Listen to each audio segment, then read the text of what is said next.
মধ্যপ্রাচ্যে চলমান উত্তেজনা এবং মার্কিন যুক্তরাষ্ট্রের মূল্যস্ফীতির নিয়ন্ত্রণে আবারও সুদহার বাড়ার আশঙ্কায় বিশ্ববাজারে স্বর্ণের দামে বড় পতন হয়েছে। শুক্রবার আন্তর্জাতিক বাজারে স্বর্ণের দাম কমার পাশাপাশি সাপ্তাহিক হিসাবেও পণ্যটি বড় ধরনের লোকসানের মুখে পড়েছে। আন্তর্জাতিক বাজার বিশ্লেষণ করে দেখা গেছে, শুক্রবার বাংলাদেশ সময় বেলা 11:48 নাগাদ স্পট গোল্ড আন্তর্জাতিক বাজারে প্রতি আউন্স স্বর্ণের দাম 0.6% কমে 4,445.51 মার্কিন ডলারে নেমে এসেছে।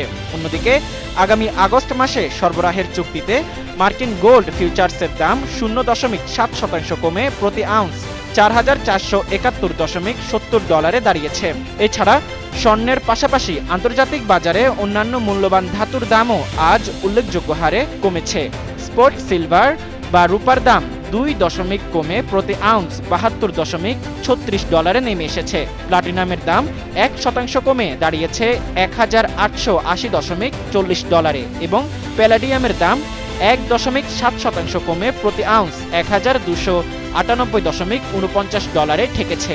আন্তর্জাতিক বাজার বিশ্লেষকরা বলছেন, মূলত মার্কিন প্রেসিডেন্ট ডোনাল্ড ট্রাম্প ইরান যুক্তরাষ্ট্র শান্তি চুক্তি কার্যকরের প্রচেষ্টা থমকে যাওয়ায় বিনিয়োগকারীদের মধ্যে এক ধরনের নেতিবাচক প্রভাব পড়েছে, যার সরাসরি প্রভাব পড়েছে স্বর্ণের বাজারে।